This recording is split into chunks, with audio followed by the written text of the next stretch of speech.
छोटी सी चर्चा लग रहा करिया मौसम को देखते हुए।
उनके माता पिता नहीं होते क्या? उनके घर में उनका परिवार नहीं, उस फौजी का बच्चा नहीं होता क्या? मरने के बाद परिवार में कोई आंसू बहाने वाला नहीं होता?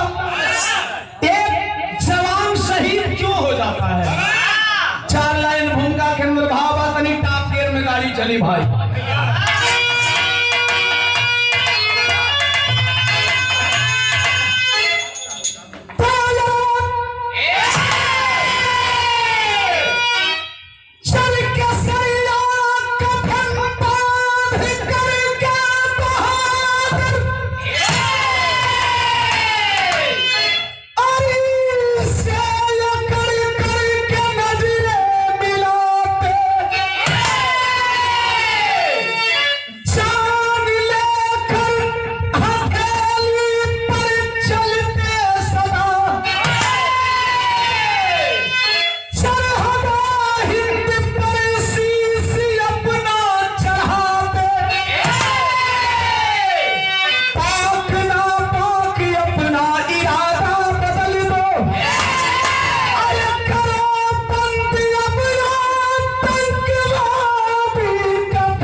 बिरहा में नया नया कव्वाली लगता हमार पर्सनल कंपोजिशन में। कैसे बाबू?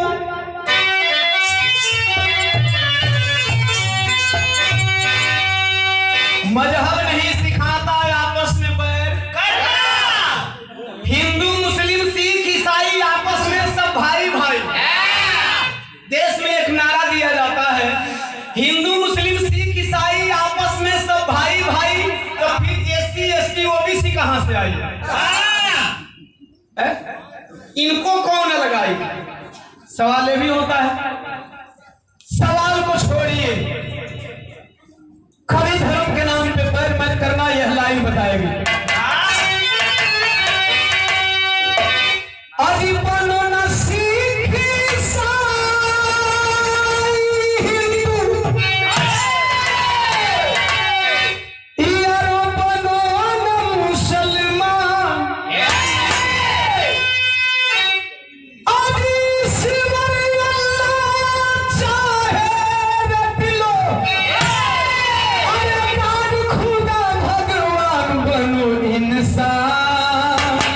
बनो इंसान।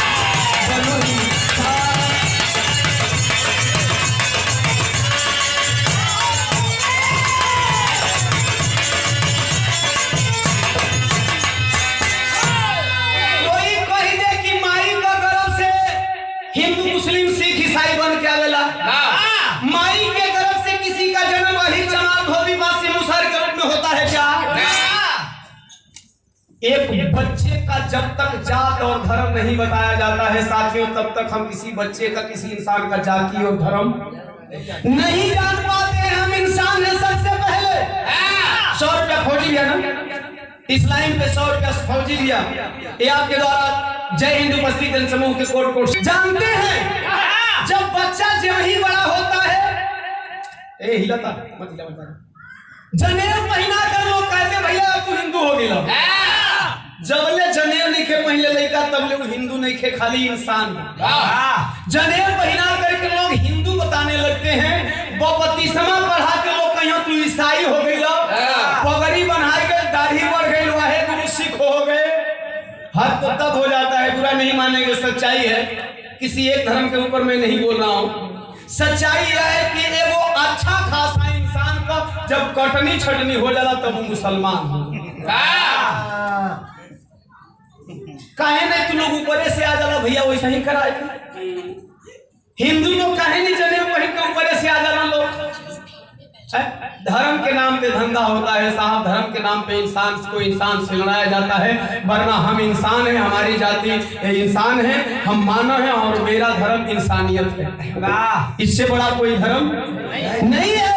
जब तक हम इंसान इंसान के रूप में रहते हैं तब तक हमारे बीच में मजहब और जाति की लड़ाई नहीं होती है।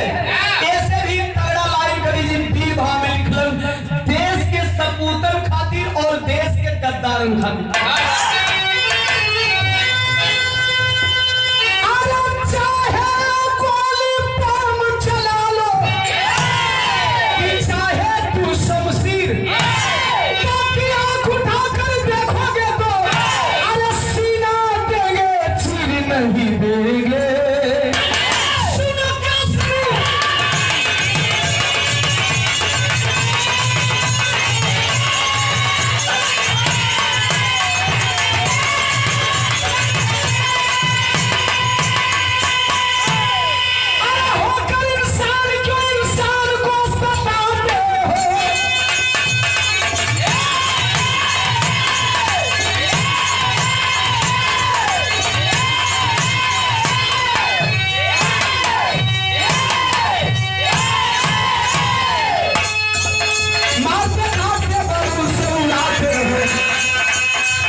जिला राजौरी, याद रखेंगे 3 नाम काम है। राज जम्मू, जिला राजौरी, गांव दारा के रहने वाले भानु सिंह। भानु सिंह का दुल्हन का नाम पूनम। भानु और पूनम के बीच में एक ही बेटा बा। जैसे 20 साल पर अमृत महोत्सव मना था वही तर 5 साल पूरा होने वाला बा। भानु और पूनम का बचवा सूरज को 20 मई 1999 के दिन 20 मई को 5 साल का होने वाला है। 1 मई 1999 को भानु छुट्टी लेकर के आए, बाजार गए, जन्मदिन का सारा सामान ऑफर कर रहे हैं, ऑर्डर कर रहे हैं। केक, मिठाई, अतल पत्तल ही इतना के खियावे बदे दिनवा भर सामान ऑर्डर कैलन और रतिया के आ गइलन घरे। करीब करीब घड़ी में 9 बजे तक नहीं लगत गया। तो बताओ कितना आदमी के बुलावे पहली बारी पार्टी करत हनी। इहो पहली बारी 20 साल पर हो सका।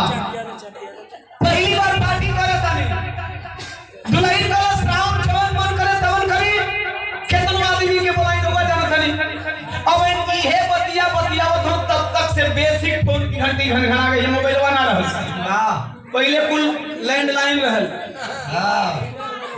फोन उठाते हेलो कौन सामने से आवाज आ रही है भानु सिंह आर्मी हेडक्वार्टर से मैं तेरा बड़ा साहब बोल रहा हूँ सर इतनी रात को भानु सिंह तुम्हारी छुट्टी निरस्त की जा रही है क्यों सर अभी मैं कल ही तो बॉर्डर से आया हूँ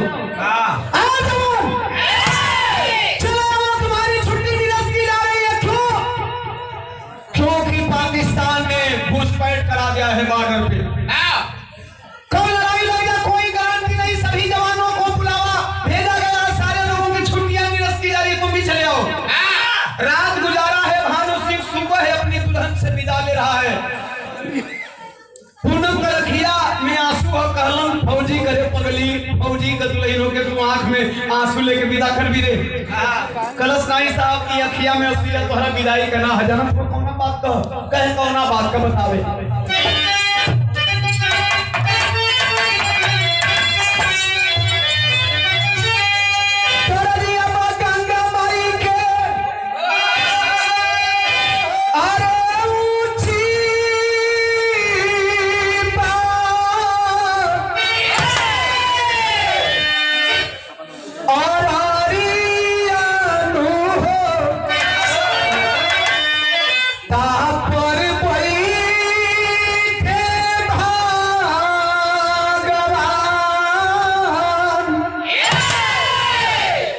नहीं कलश जाना तेरा आस काहे बाखिया में कहतिया आई हो अरे मना जाना दीना मानो हो फौजी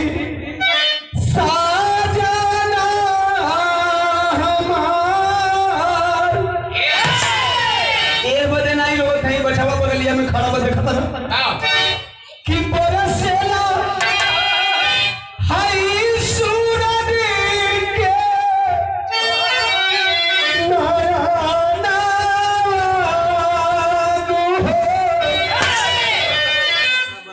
फौजी साजना हमार जा तरफ जा ये बदलाई रोटी बचवा लेकिन वो हमारी बात सुन के जा कलसिया की फौजी के खून दी हो कदर में दिखाई अरे तिला खिला जान के पूनम करेली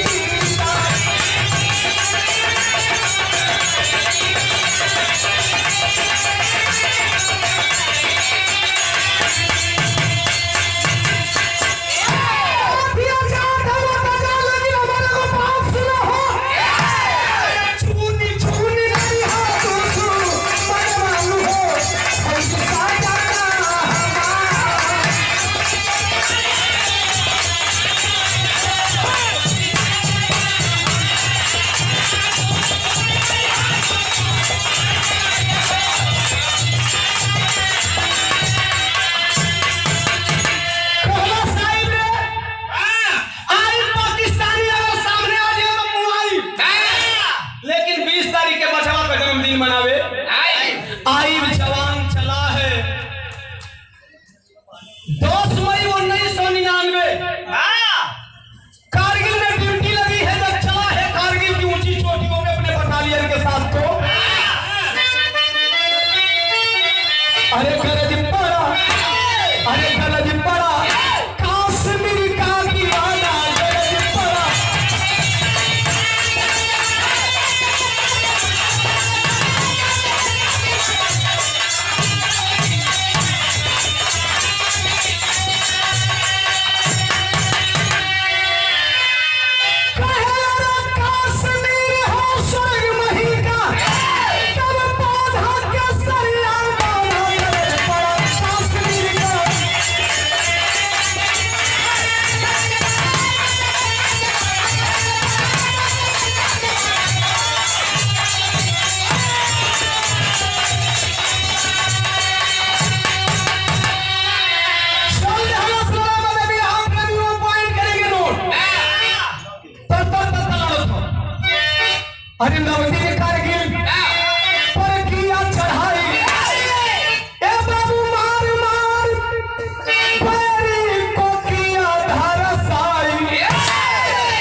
यह 20 मई शाम साथ ही साथ खड़ा था।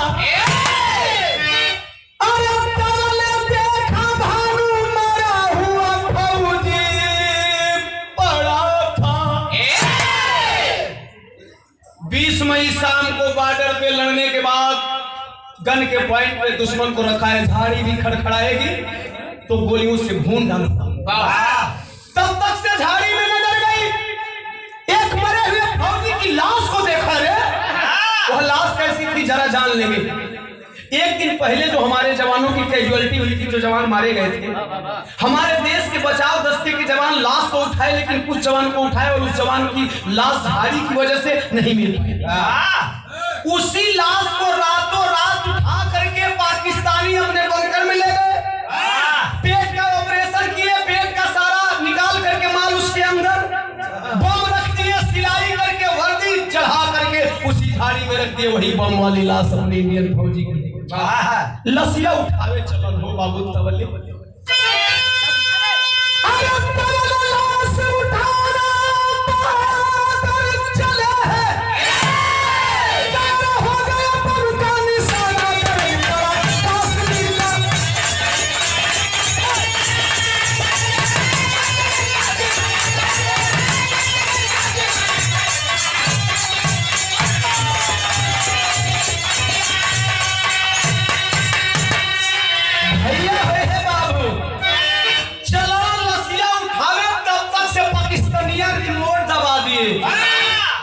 लसिया फट गई। जब लसिया उड़ल तब वो जवान ऊधी आई गई। अरे घायल कोई के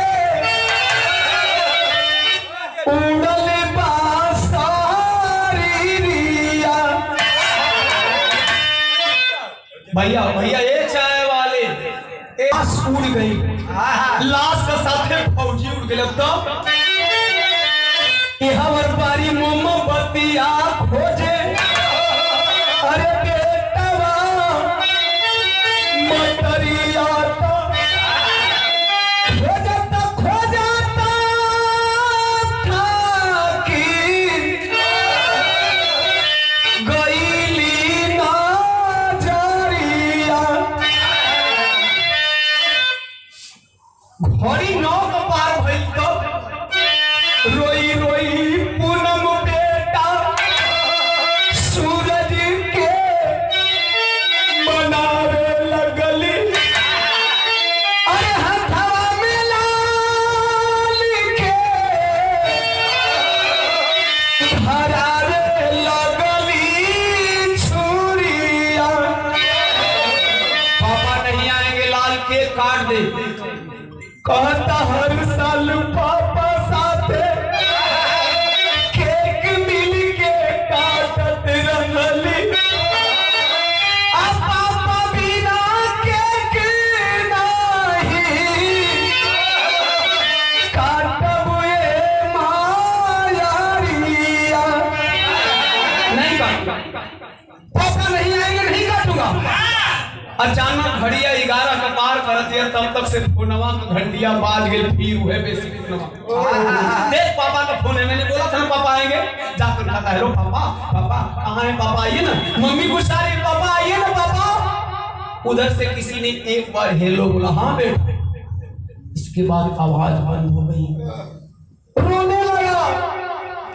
रो करके मासूम सूरज अपने बाप से सवाल कर रहा है फोन पे। कहा सवाल करे?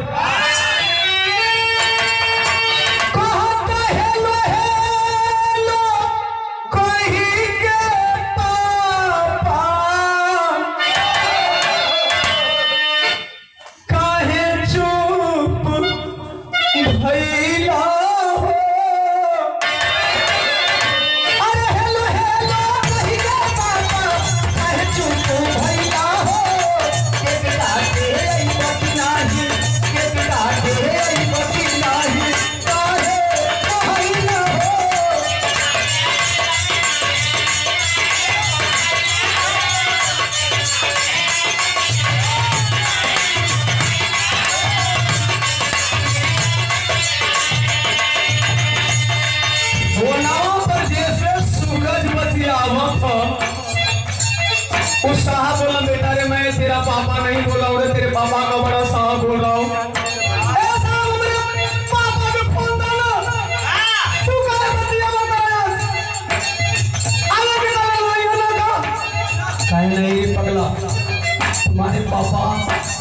अब तुम्हारे पास कभी नहीं जाएंगे, तुम्हारे पापा तुमसे बहुत दूर चले गए।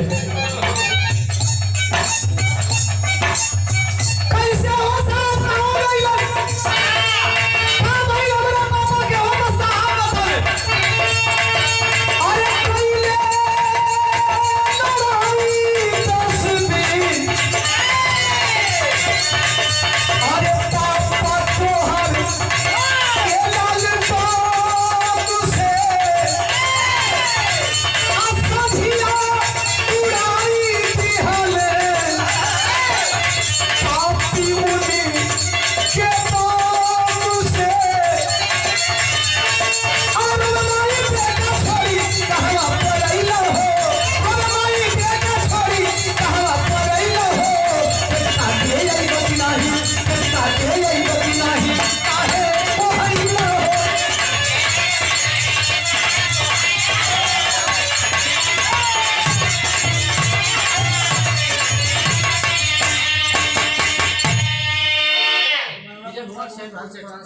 विजय कुमार सैदपुर ट्रांसपोर्ट से, ग्रेडी कंपनी से आपके द्वारा 100 रुपया,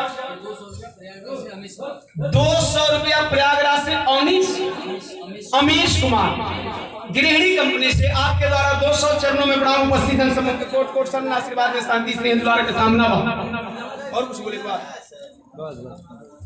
ए भैया बाद में सर बाद में बोला है। बिरहा बड़ा गौर करिए, 5-10 मिनट टाइम दे दे, बोलो बिरहा खड़े जी सर तक वो बोला जी। हां गौर करिए, आखिरकार वो बच्चा रो रहा था जब फोनवा पर माई सुलस पूरी बतिया हो, हे बतिया पर मुकवा मार कलस आए हो सूरज। अरे तोर बचपन में बेअर्थ हो गई रे, माई का रोल का देख के सूरज का अखिया का सूरज सूख गई। 5 साल का बेटवा हो, जब सूरज के आंख का आंसू सूखल तक बिरहा का शैली में भाव लगे। अरे सारन से सारन शोला बन गया, अरे तो सुख गए इसकी आंख का बंद मातरम बोला।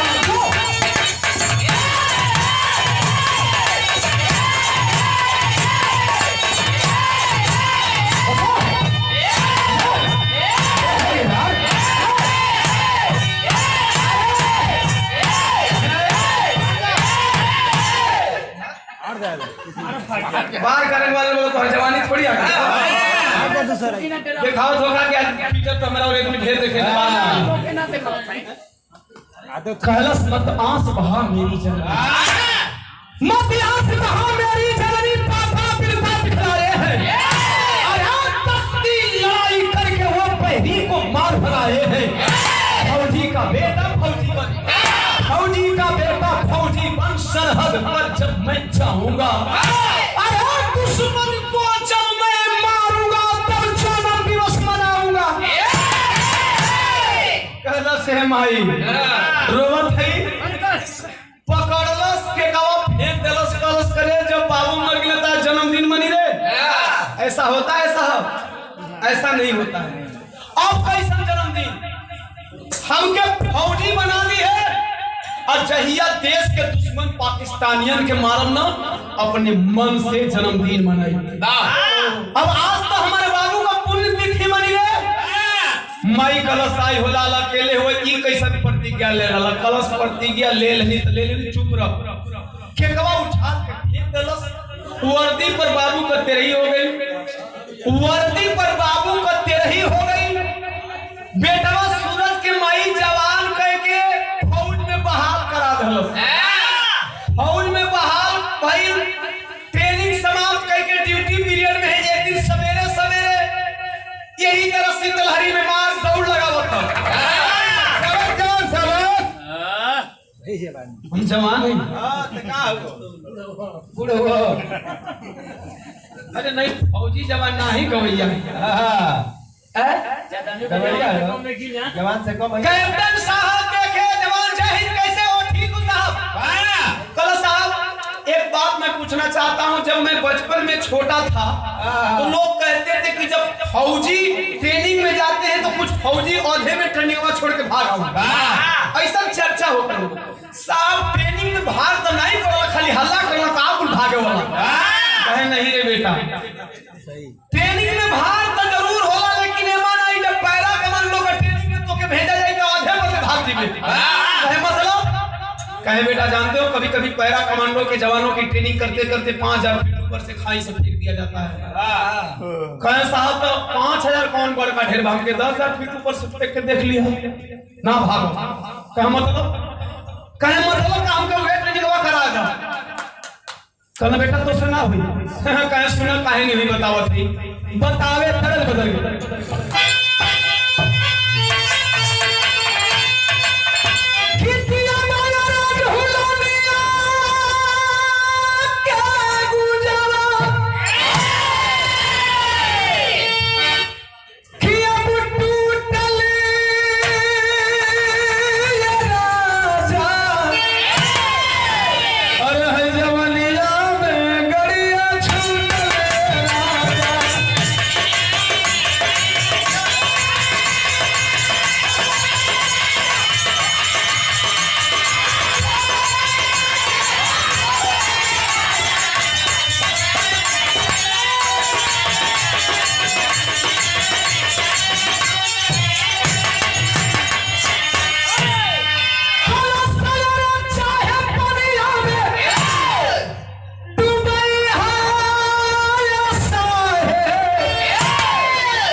सैल्यूट मत करो, ट्रेनिंग कराओ ना।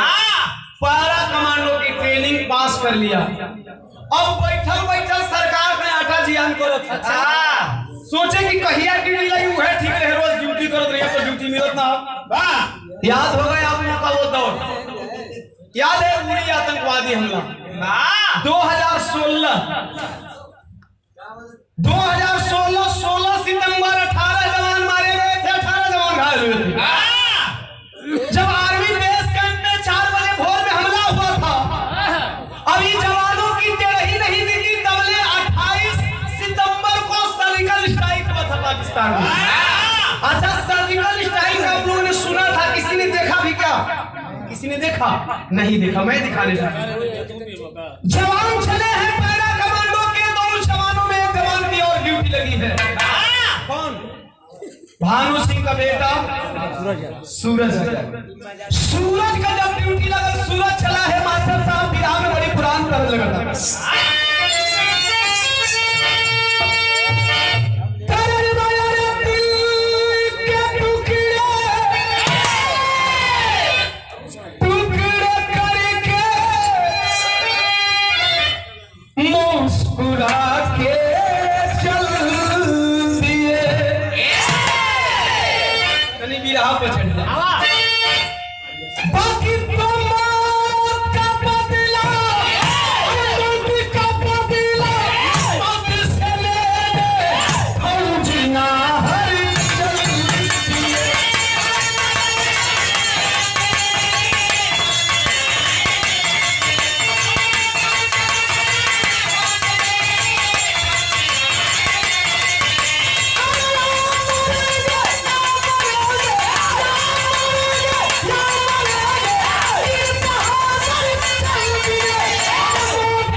सर पे केसरिया पाना बांध करके।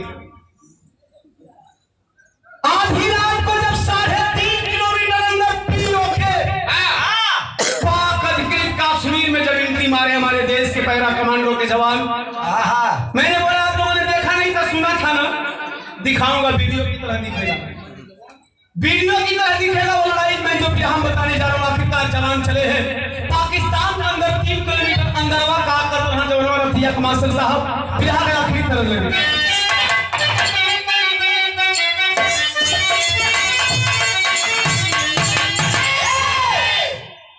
हाँ बा पढ़ ले, थोड़ा पढ़ ले।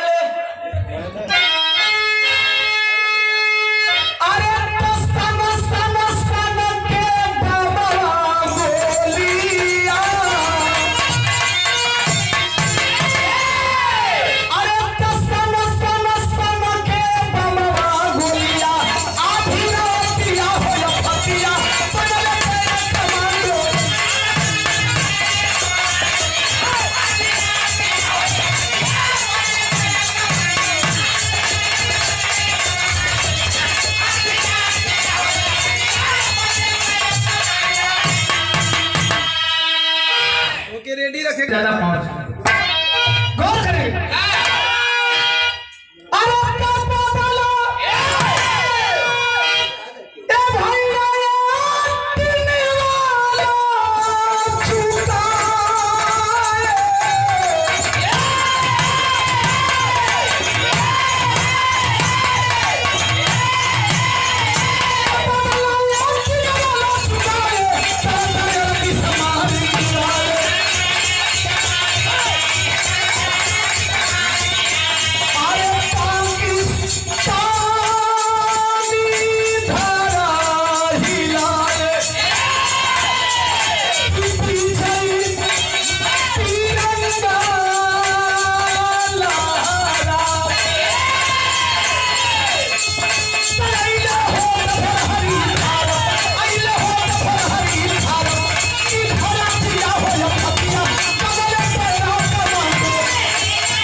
चले आतंकवादी चेहरे भागो पहरे भागो 5 मिनट और सुनेंगे।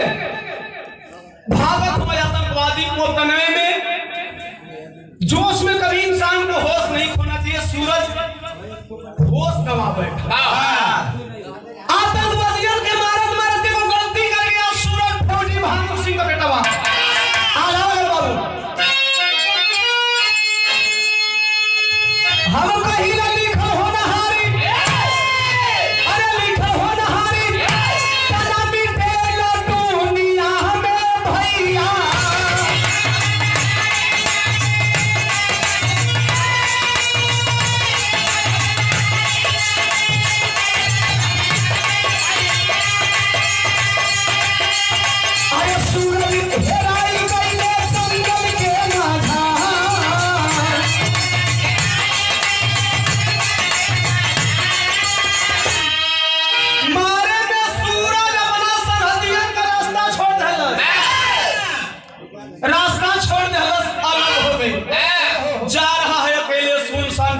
तब तक से अचानक उसके सामने एक मंजर आया है।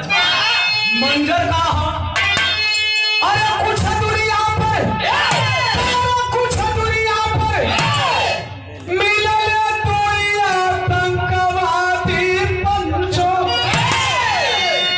कि धाया धाया गोली अरे चलावे धुआंधार।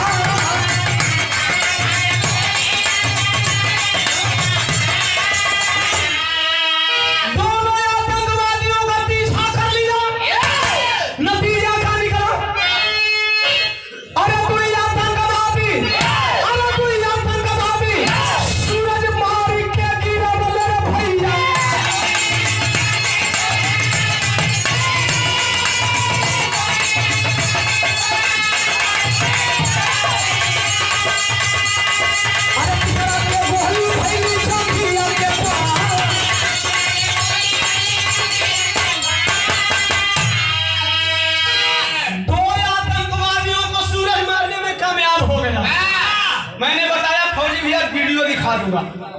2 को मारा है, तीसरा आतंकवादी भाग रहा है, तीसरे पे भी निशाना लगा दिया, लेकिन तीसरा का गोलियां एक जंघिया का पार हो गई।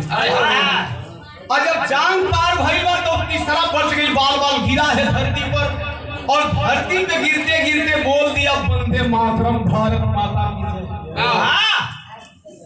सूरज भाई रे भाई इस बच्चे को बैठा दे, दो हल्ला ना हो, स्वेटर वाले ईयरफोन लगोले वो समझा। हाँ ईयरफोन लगोले के नहीं सुनाई कि हम का कहते हैं, वो दूसरा कुछ सुनत ज्यादा बोला मत, सुनत जवन हम सुना बाबू गौर करेंगे। मोबाइल का स्क्रीन जलाना, स्क्रीन जला दे तो देखिए कई बजट है यार। अच्छा 2 मिनट बाकी, यहू लोग ध्यान में हो, ध्यान में जितना ध्यान जहाँ पर उतने ध्यान घड़ी पे है ना। ऐसे कि भाई हम कोई के टाइम दे ले पानी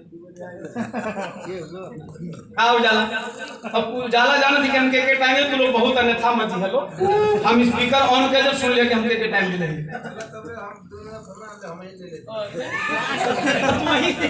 तू वहीं ले लो भैया।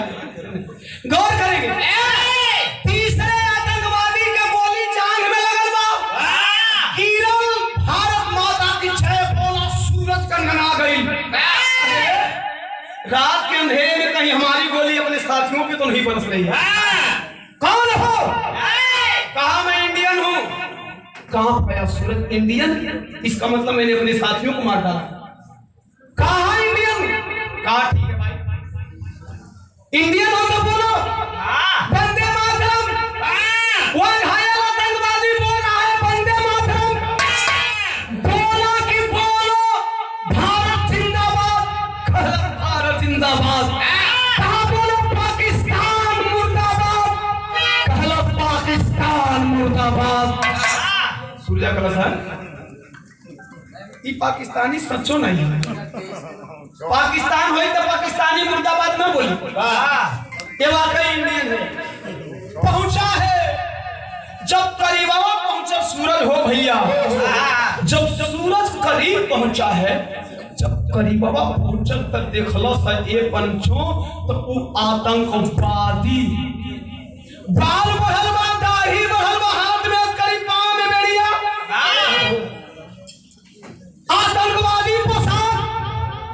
कलश है? कौन हो तुम? आतंकवादी हो? कलश नहीं रे जवान, मैं आतंकवादी नहीं हूं रे, मैं इंडियन हूं। कहा तुम इंडियन हो तो कहां के हो? क्या गांव है, क्या नाम है, कौन सा जिला है, कौन सा स्टेट है? कलश जानना चाहता है तो ले सुन, बतावा तब।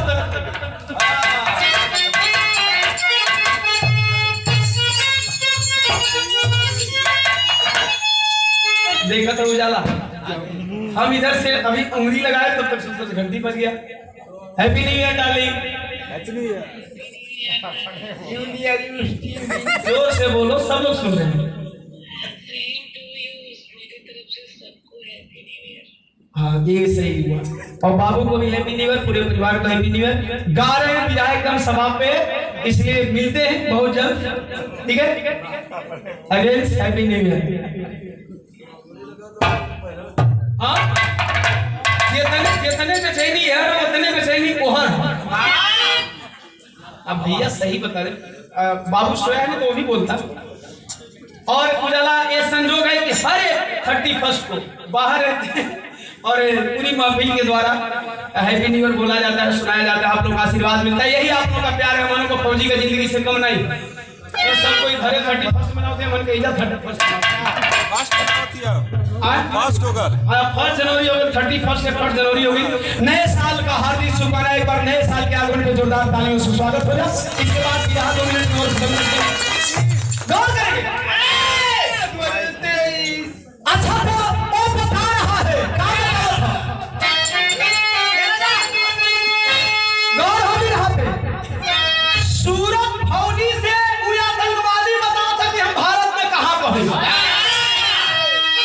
कहे जम्मू राजौरी में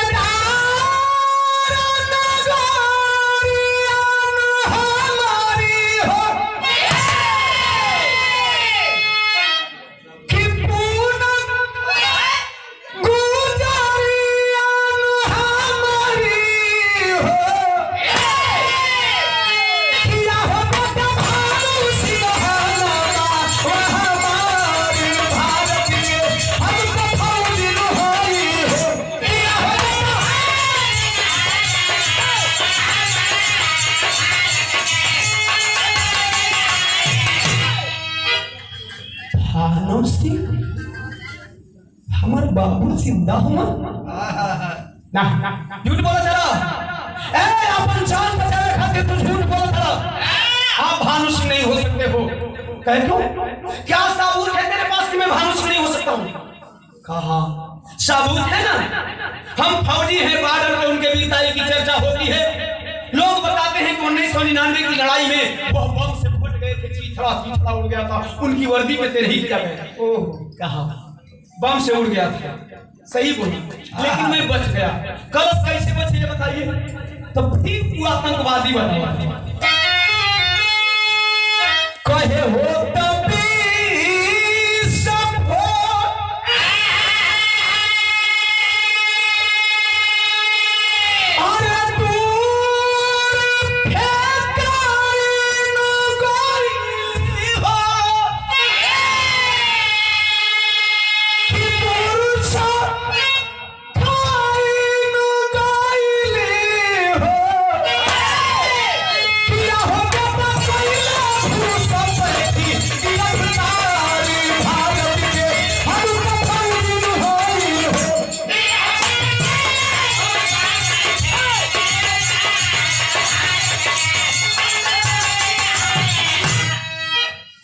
नहीं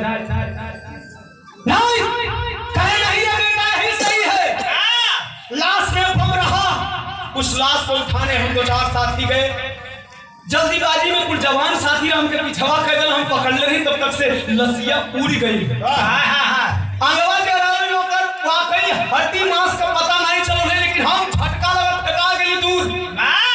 बेहोशी टूटल तो हम अपने आप के आतंकवादियों को बंकर में पौली। जब जुलाई में युद्ध विराम का घोषणा भई, सीज फायर हुआ बॉर्डर पे, तो हमें लेकर के पाकिस्तान चले आए।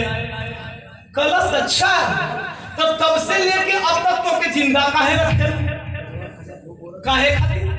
कहा जानना चाहते हो? इसके पीछे भी इन सबों का मकसद है। कलश कवन मकसद बातों से हो का सुन बेटा, रोने लगा हुआ है फौजी और बता रहा है कहे 15 अगस्त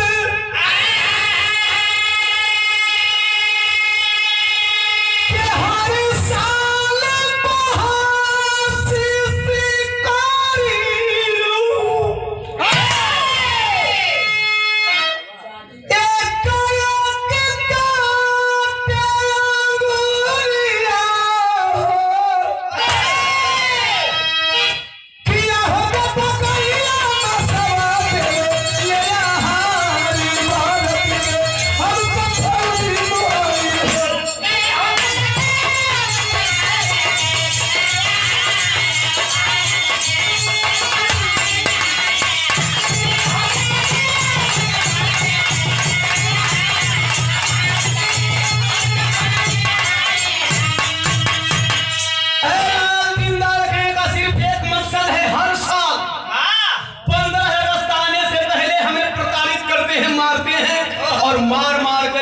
आर्मी बेस कैंप का पता पूछते हैं।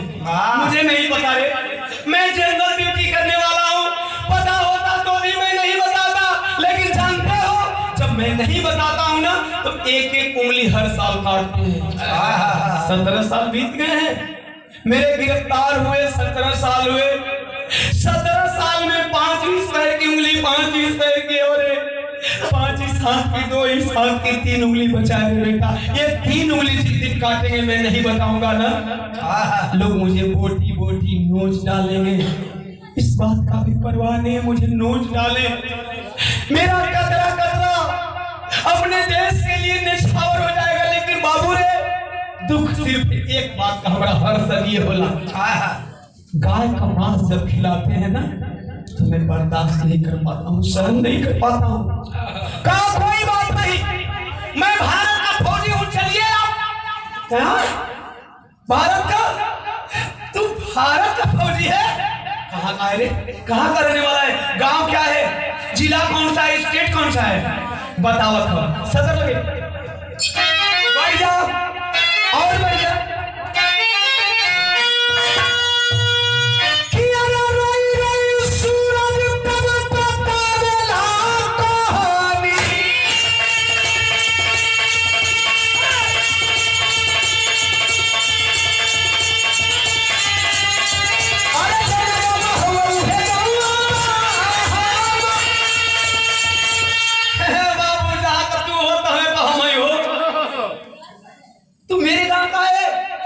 सुन ईमानदारी बताना, सूरज से बात होती है? मेरा सूरज कितना बड़ा हुआ है रे, फौजी का बेटा है, वो फौजी नहीं बना क्या? कल सूरज तोहार बेटा आइल बा, हमन का संग आइल, कल दिखा दे लाल कहाँ है? कलश पहचान ले बा, पहचान ले अपना बेटवा के। कल नहीं रे, 5 साल का था तब से मैंने नहीं देखा, कहां से पहचान पाऊंगा? कितना बड़ा हुआ होगा? उसे जल्दी बुला दो। चलो सभी बुला रहा हूँ, पहचान लीजिए। कहाँ कहता कहे जवाना पूनम के हंगामागी कहाँ से नूरा,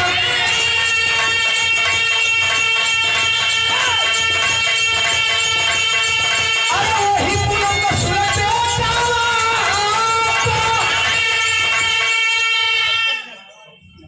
सूरज, तू मेरा सूरज। अरे गले से लग जा रे, गले से लग करके दोनों बाप बेटा रो रहे हैं, आंसू झरझर बहुत हो। कहे पिताजी गांव पे चलिए, गांव पे चलिए, मैं ले जाने आया हूं, अगर मिल गए तो। कहा नहीं, एक शर्त पे जाऊंगा, तेरी माँ जिंदा है कि मर गई? अगर मर गई होगी तो मैं नहीं जाऊंगा। पूनम जिंदा है? कहा तो सूरज हाँ माई जिंदाबाद। कहे करे माई जिंदा है तो ये बता के हमके मुंह समझे ले कि जिंदा समझे ले। कलश ये तो दुख का बात है, सुनबो बर्दाश्त ना करो, कहे नहीं बताओ। कहे मारल और मारल जानी माई कई बिहाली तेरा ही,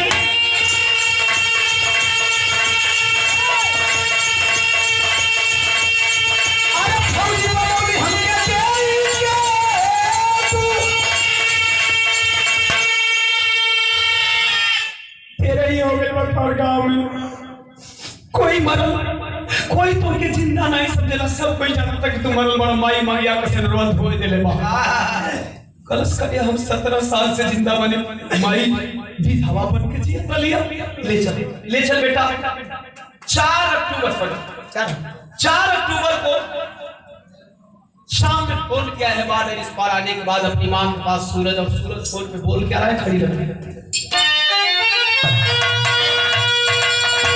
माई से कहा था फोन, अरे अपन फिर से जन्मदिन हम मनाएंगे माई,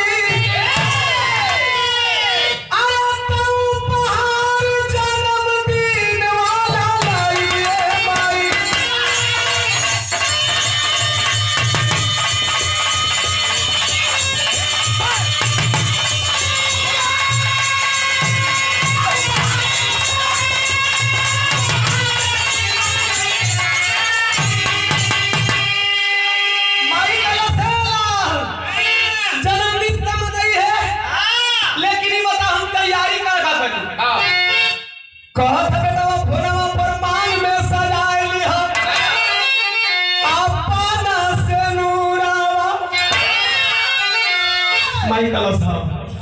अब मजाक करे खातिर वही ने बचल ले हम पूरा गांव का लोगवा जाने लगे हम विधवा आई रे।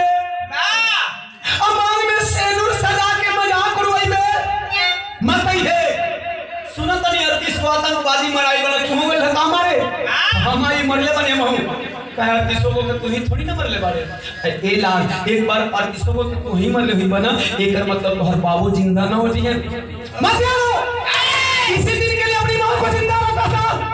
कल झूठ में किसी खुशियां थी, हमारी पूरी बतिया सुनो। कल सुना कहे जाना नहीं अरे झूठाई हसब के तू मरवा।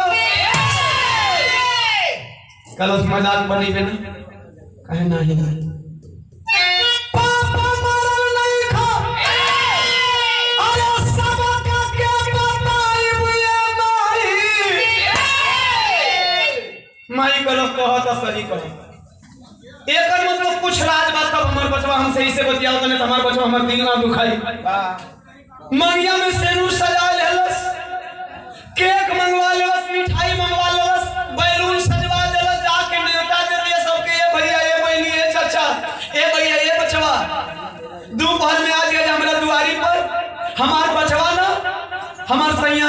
लेके आवता उमरल नावन हमारे बचवा का जन्मदिन मनी हमारे सैया से हमारी मुलाकात हुई। जो भाई लोग न्यूज के जानकार होंगे आप लोगों को पता होगा जब सर्जिकल स्ट्राइक हुआ था तो उस टाइम बॉर्डर पे आए दिन रोज एक आध जवानों की लाशें गिर रही। एक दिन एक मेजर सहित 4 जवानों की लाश मिली थी। लोग सोचते हो कहीं कोई मेजरवा का संगवा का मराइल वह लइकवा तो न मरा गेल ना। आखिरकार गांव तो गांव होता है। चले आए आप लोग की तरह लोग भीड़ लगा करके सनसनी निगाहों से देख रहे हैं कि गाड़ी किधर से आ रही है। अचानक भाई अचानक एक फौजी की गाड़ी आती है फूल माला से लदी हुई। जब दुआरवा पर पहुंचल तो माई बड़ा खुश है आ गेल हमार सुरजा आ गेल हमरा मां का सुहाग लेके। लेकिन अब इन माई ताकत ये गड़िया की तरफ गड़िया रुकल तब तक से गड़िया पर से ए भाई तब तक से गड़िया पर से कुछ फौजी साथी एक ताबूत कंधे पे रखे और ताबूत लेकर के नीचे उतरे हैं। जहां खेकवा सजावल वक्त है रखत हूं तब उदवा देख के अचानक माई छतिया पर मुंका मार के हाय लाल कही के धरतिया पर गिर गई। के मजाक कदलस इतना बढ़ाने विधवा से के मजाक कदलस है भैया फौजी भैया तू लोग में से के हमरा के राती फोन कई। अरे जब हमार बचाव पर गए तो सीधा सीधा तू लोग काहे न कहल के हमार सुलझा पर गइल बा। ई बुढ़िया जवानी में अपना सवाल के ना देखलस अपना मांग को सिंदूर के ना देखलस बुढ़ाई में अपना बचवा का लसिया कैसे ढोई हो लिया देला न लोग ले जाओ अब ले जाओ। एक माई का जान निकाले घर लेके लहा ले जा भैया। गांव के लोग कलम पागल हो गई। अरे जब बचवा क्लास आई गई हमन बड़ा दुर्भाग्यशाली रह जाती भानु सिंह का मरल मुंह नहीं देखने जाए एगो बेटवा का एगो जवाब सपूत का लाश आई ना। अरे खोल के दबा बचवा का दर्शन करा दो। गांव के लोग जब ले गए ताबूत के सामने फूल माला हटाई तिरंगा झंडा हटा दिए। तिरंगा झंडा हटाने के बाद जब ताबूत का फाटक खोलती है साथियों तो उस ताबूत के फाटक के अंदर से 1999 का मरा हुआ फौजी भानु सिंह जिंदा खड़ा हो गए। तालियों की गड़गड़ाहट से पूरी माफी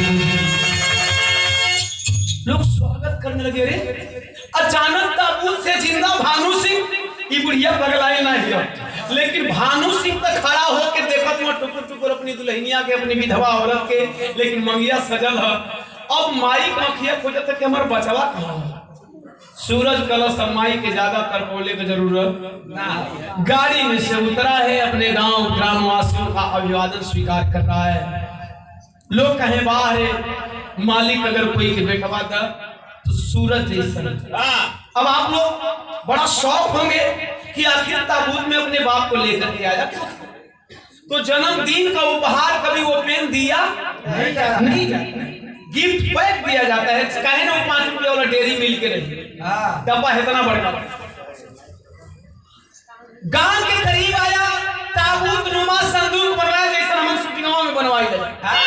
जिधर पापा का सर रखना था सुराख करवा दिया और जब गांव के बहुत करीब आया तो पापा को उसी ताबूत में सुला करके तिरंगा झंडा उड़ा करके फूल माला से सजा करके उतारा। अपनी मां को सरप्राइज गिफ्ट दिया। जब पूरा परिवार मिला है तो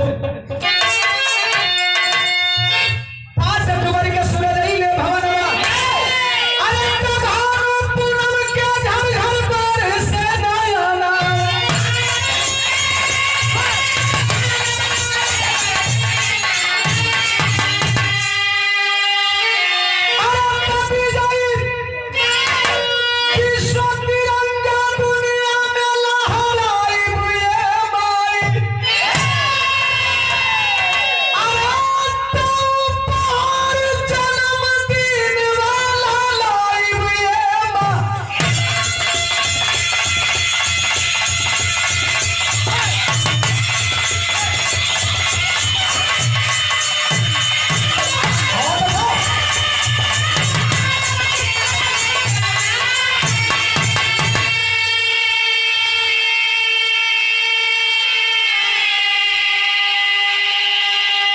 इस तरह से बिछड़ा हुआ फौजी परिवार मिला बिरहा हिंद हुआ कहना है।